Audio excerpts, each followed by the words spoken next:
दिलों में आग, लबों पर गुलाब रखते, सब अपने चेहरों पर दोहरे नकाब रखते हैं। हमें चिराग समझकर बुझा ना पाओगे, हम अपने घर में कई आफताब रखते हैं। बहुत से लोग के जो हर्फ आशना भी नहीं, इसी में खुश हैं कि तेरी किताब रखते हैं। ये मैक़दा है, वो मस्जिद है, वो है बुतखाना, कहीं भी जाओ फरिश्ते हिसाब रखते हैं। हमारे शहर के मंजर ना देख पाएंगे, यहाँ के लोग तो आंखों में ख्वाब रखते हैं। राहत इंदौरी साहब को मैंने क्यों कोट किया, आपको मेरे इस वीडियो के लफ्ज दर लफ्ज समझ में आता चला जाएगा। आज बात करने की शदीद जरूरत है बिहार की सियासत पर। जैसे ही बिहार में महागठबंधन ने डिप्टी सीएम के लिए 2% आबादी से आने वाले मुकेश सहनी के नाम का ऐलान किया, वैसे ही बिहार में सियासी पारा 7वें आसमान पर पहुंच गया। और इस ऐलान की सबसे खास बात ये रही कि इस ऐलान के साथ ही पहली बार बिहार के मुस्लिम वोटर्स का ज़मीर जाग गया कि आखिर हमारे साथ ऐसी नाइंसाफी क्यों, आखिर हमारे सारे हमदर्द सेकुलर दलों ने हमारे साथ इतना बड़ा धोखा क्यों कर दिया। मुस्लिम वोटर्स तो ऐसे बौखला गए जैसे उनको सियासी जागीर से बेदखल कर दिया गया। वो तो ऐसे फड़फड़ाने लगे जैसे कि उनकी दादा इलाई में से उनका हिस्सा किसी और को दे दिया गया। मुसलमान ऐसे करहा उठे जैसे लालू के लाल ने उनके हक पर डाका डाल दिया। इसीलिए मुझे आज जरूरत महसूस हुई कि मैं उन अचानक से जाग उठे अपने मुस्लिम भाइयों को ये बताऊं कि आप बेकरार ना हो। आपकी तो इस मुल्क की सियासी जागीर में हिस्सेदारी कभी थी ही नहीं, फिर आपका हक हड़पने की बात कहां से आ गई। आपने तो खुद इन सेकुलर दलों को फ्री छोड़ दिया। आपने कभी भी देश की सियासी हिस्सेदारी पर अपनी मजबूत दावेदारी पेश ही नहीं की। आपने कभी भी अपने इन सियासी खास भाइयों से सवाल ही नहीं किया।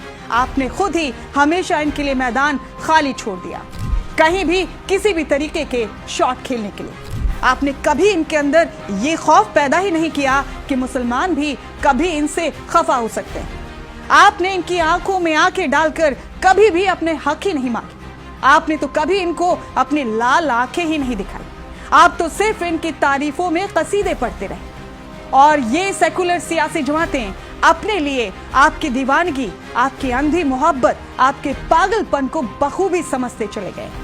आपकी इनके लिए इसी दीवानगी के सबब आहिस्ता आहिस्ता इस मुल्क में आप सियासी जागीर से बेदखल होते चले गए।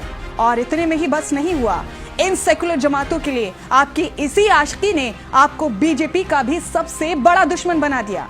यानी ना खुदा ही मिला, ना विसाले सनम, ना इधर के रहे ना उधर के।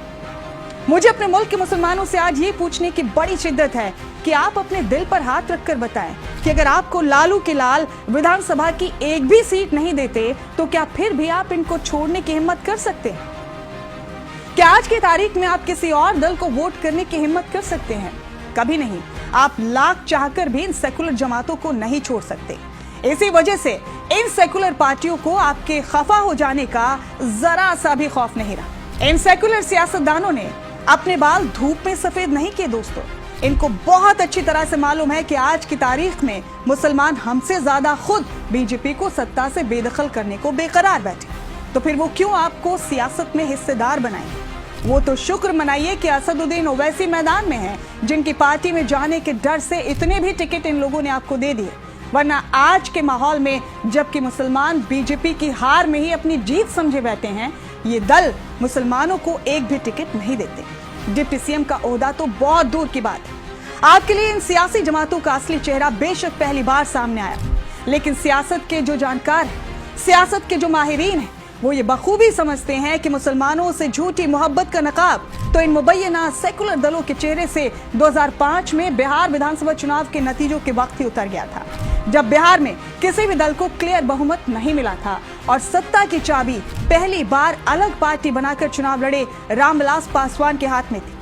उस वक्त हुआ ये कि इन सेकुलर जमातों के चेहरे पर मुसलमानों की हमदर्दी के नकाब का भरम परखने के लिए रामविलास पासवान ने सारी पार्टियों के सरबराहों के सामने शर्त रख दी कि जो दल किसी मुस्लिम चेहरे को सीएम प्रोजेक्ट करेगा उसी को मैं अपना समर्थन दूंगा। लेकिन हैरत होती है इस सच्चाई पर कि इन सारी सेकुलर जमातों ने सत्ता से दूर रहना और अपने वजूद को दांव पर लगाना तो मंजूर किया, लेकिन किसी मुसलमान को सीएम बनाना मंजूर नहीं किया।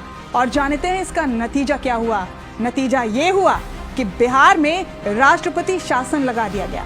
यहाँ समझने वाली बात यह है कि जिन मुसलमानों के दम पर ये सियासी दल हमेशा सत्ता पर काबिज होते रहे हैं, अगर बड़ा दिल दिखाकर ये 2005 में अपनी पार्टी के किसी मुसलमान को सीएम बना देते तो इनका क्या बिगड़ जाता, बल्कि हमारे मुल्क की जमहूरियत की खूबसूरती में 4 चांद लग जाते। मेरी सारी बातों का लब्बो लबाब ये है कि सभी मुस्लिम भाई इस सदमे से बाहर निकले, हकीकत को एक्सेप्ट करें कि कोई भी सियासी दल आपका सगा नहीं है, कोई पोशीदा या छुपा दुश्मन है, कोई खुल्लम खुल्ला।